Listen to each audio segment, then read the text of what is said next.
I mean,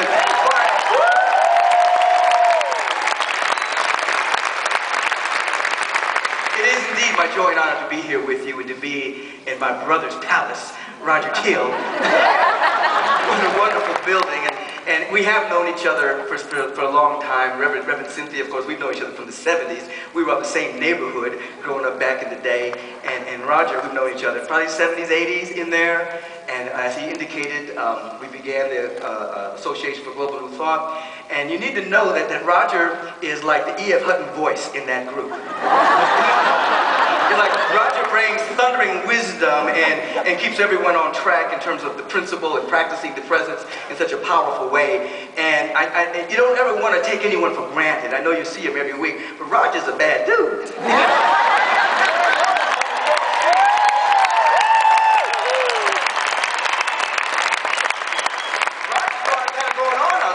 Deeply respected, so I'm just honored to be here with all of you in this place in which we're celebrating. Is there a celebration going on? Yeah! I mean, there is a celebration going on. Yeah! And there's a celebration going on throughout the entire universe. There's a broadcast and there's a sound that's emanating through everything, animated and inanimate objects. And you here at the Mile High Church, you're celebrating this next stage in your own evolution. I mean, you've completed this building phase. And so the entire universe is celebrating that it has a greater place to serve through, to express through, to be itself through. So we're in tune and we're happy that there's a celebration going on and that the Mile High Church is in the leadership of this kind of the celebration. It was Ernest Holmes that said something like this, that all of life is conspiring for our freedom, that it may lose its own energy through us. It's conspiring for our freedom, that it may lose its own energy through us. That we may do what? That we may become more ourselves, that we may be more available to serve, that we may be more available to activate the gifts, the talents, the capacities, the powers that are within us, so that in this moment, as we're here at Mile High, the universe is very pleased with you guys. The universe is very happy.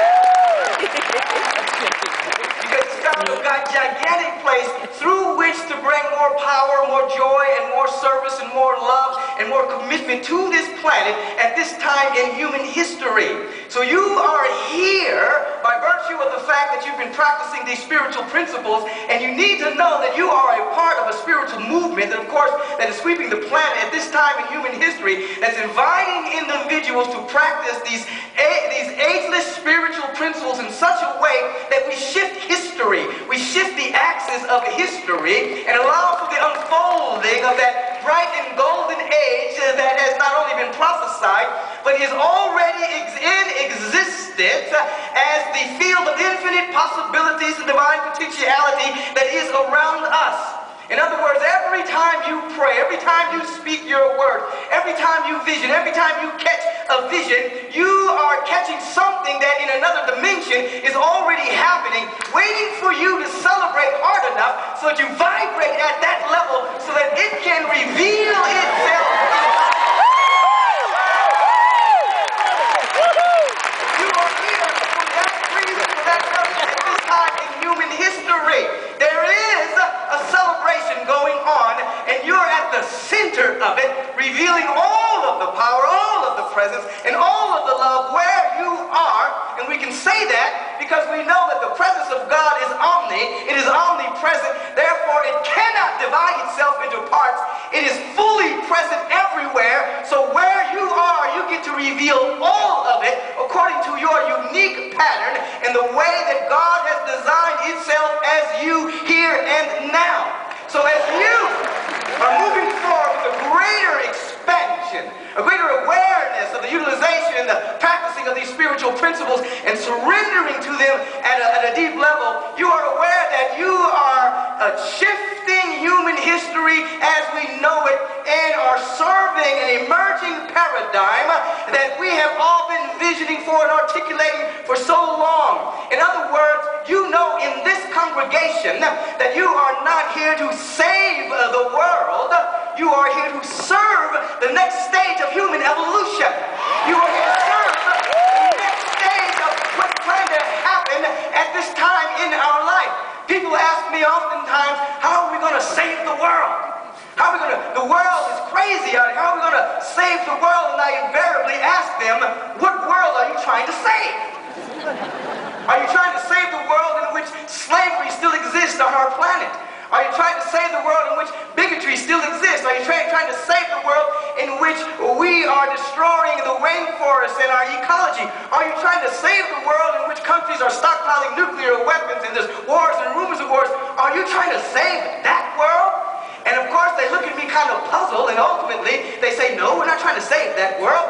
And I say, you're right, we're not trying to save the world, we're trying to serve an emerging paradigm. We're trying to serve that gift of divinity that is here and now, and when we wake up, we begin to see that which is trying to emerge, we articulate it, we express it, we walk in its direction, and because all of life is conspiring to lose its own energy through us by virtue of our freedom, we come in tune with it, and not only articulate a transcendent yet imminent vision, we become the anchor point through which that vision manifests in time, in space, on earth, as it is in the mind of God. So we're not here trying to save the world, we're here trying to serve that which is trying to express itself similar. I know I talk fast, but that's all right.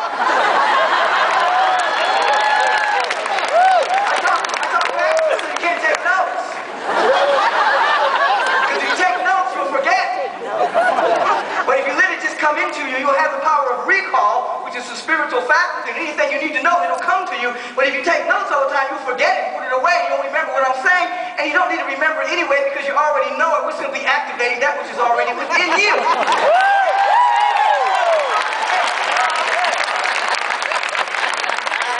So we're not here to save, we're here to serve an emerging paradigm. You're in the process of that, which means you did not come into this sanctuary to get high. It feels like you get high at times. You come here, you hear the powerful music and the powerful message, and you feel kind of high. Well, at that particular moment of what appears to be high, you simply temporarily abated the lower frequencies of fear, doubt, and worry, and anticipation, and futurizing. And for an instant, you're feeling your real nature and being. You're feeling your connection to God. You're feeling your connection to the one presence that is everywhere. So you're not here to get high, you are here to get free.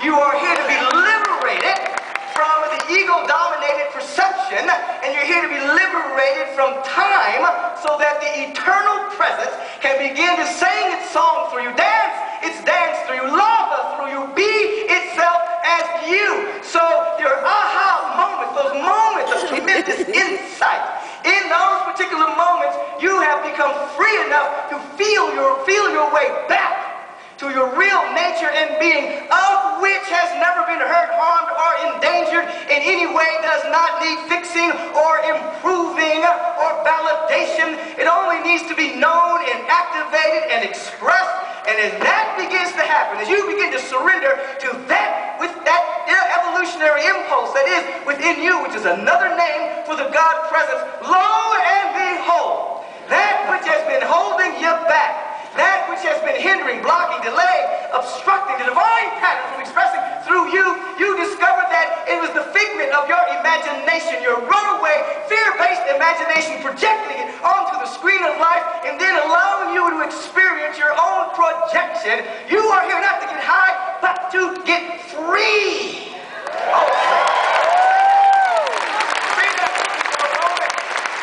I am here to get free. I am here to get free. To be liberated. I am here to get liberated. I am here to be free. I am here to be to free. discover my real nature. I am here to discover my real nature. And so as you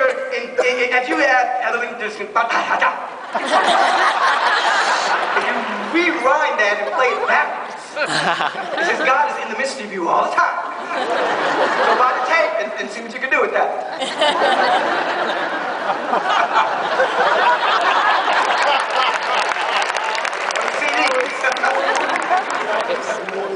So we're here to get free. We're here to get free from our ego-dominated perception that we place off to the world and then we experience it. And oftentimes we have no idea that we're projecting these invalid thought forms and a sense of separation, and we're living in it. I'll always remember a few months ago, or I guess it was last year, we had the peace train that went up to San Jose. We had it was of course convened by the Association for Global New Thought. We had